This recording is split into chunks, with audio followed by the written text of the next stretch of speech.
Okay. Okay. Prometheus review. Prometheus. Take one. Yes, take one.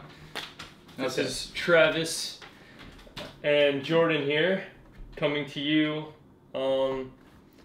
live from kitchen table. From a kitchen table. Yes. To bring you a review of Prometheus, the new film by Ridley Scott, who also directed Alien, which is the first. This is the sequel to Prometheus. Prometheus, sort of course, being the prequel in that. Yes. So, basically, from here we're going to talk about a couple of pointers. Well, I guess we actually did, we crossed that one out because we did kind of talk about the Alien franchise. Sorta. Yeah. Yep. There's been about 10 Alien movies. Maybe. 15. Possibly 15, including... There's probably an anime somewhere. It's a very blown out franchise, let's just say. But Prometheus is a fresh start, so to speak. And this is where we begin Our review of it. Prometheus. Of Prometheus. So, the premise of Prometheus. These scientists, they find these cave paintings of these guys who are pointing at stars. Wait, are they stars or planets? Oh, that would make sense that they'd be planets. They could be planets, but they might be stars. But the point They're is... a constellation of some kind. Yes. But they were drawn so long ago that obviously these people who drew them did not know what they looked like. Because this constellation is so far into outer space, they didn't have the technology to actually see. They're writing on walls. They're writing on walls. They're okay people. And there's a couple more of these paintings throughout history in different places in the world, and they had no contact with each other. So how did they know about these this constellation? Well, I don't know. The movie never explains this.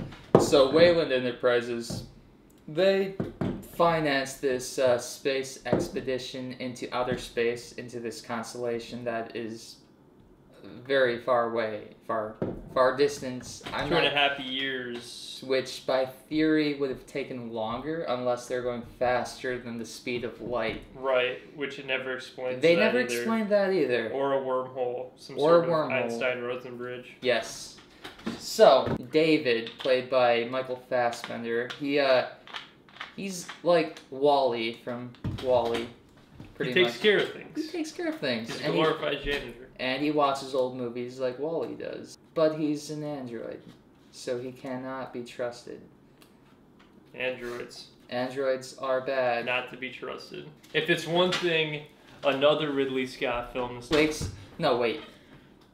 Does he wake up Charlize Theron, or does she wake herself up?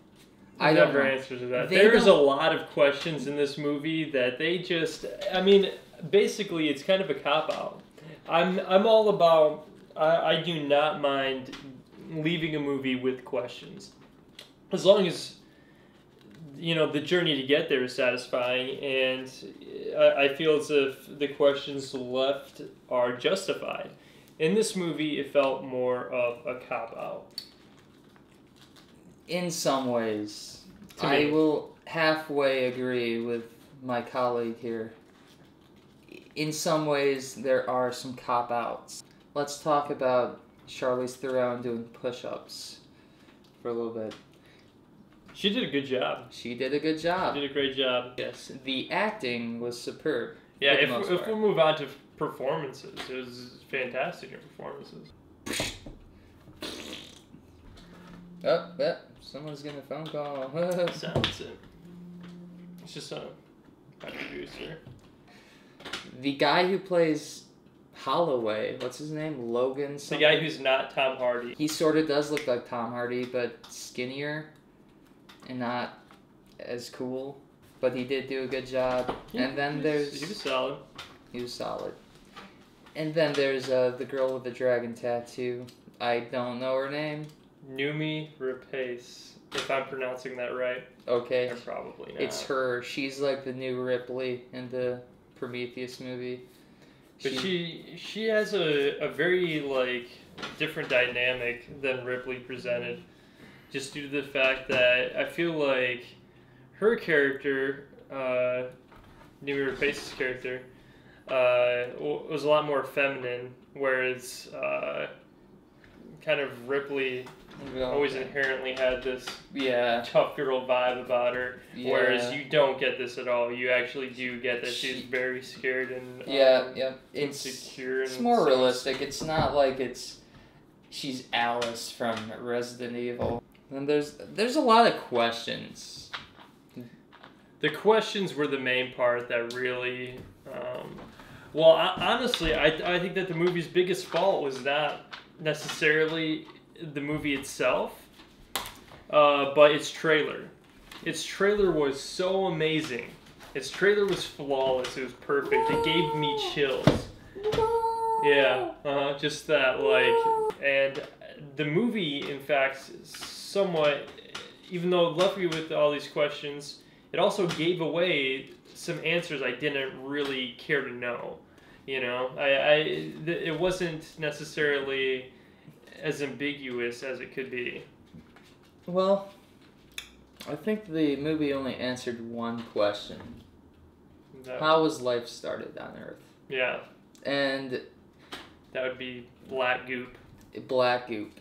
3D. The 3D yes. is fantastic on it. Yes. Still not as good as Hugo. Hugo still takes my number one spot. It's better than Hugo. I wouldn't really say that. Almost all of it had a 3D purpose. It wasn't... There were hardly any, like, flat spots where you could take off your glasses. They use... Like, most of the scenes had some 3D elements to it, where it was worthwhile having it in 3D. Where some movies, it's like 3D only, like...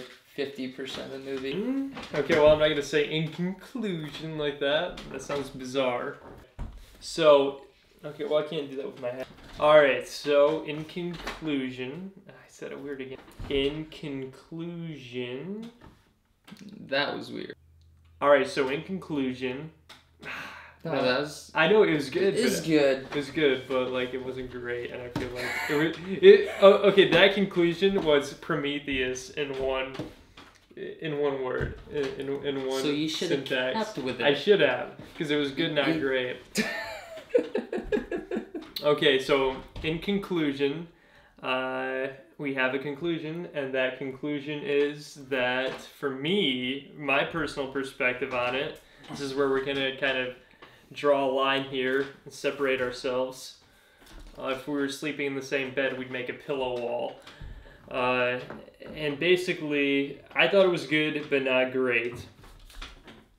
That's my conclusion.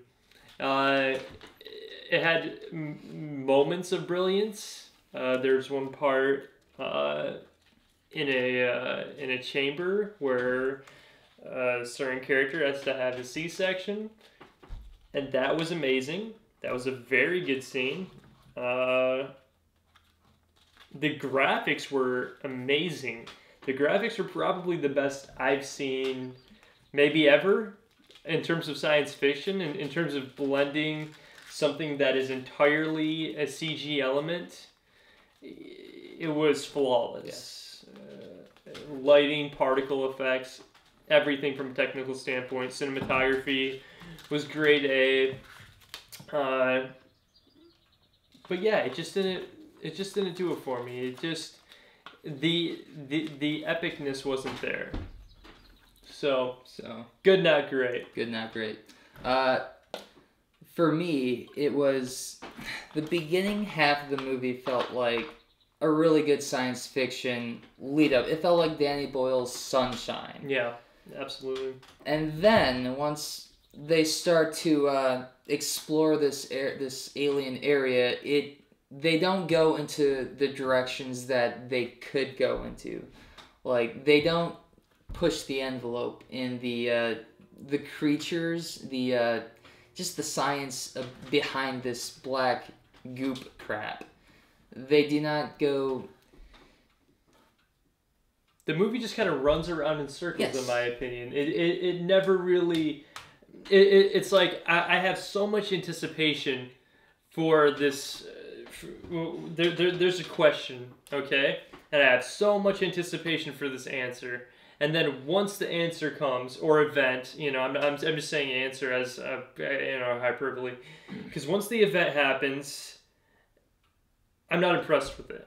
I'm not impressed with the event. I'm more impressed with the lead up. Yes, the lead up is better than the final product, and for that, I give the movie a 4.5 out of 5, but it should have been a 5 out of 5.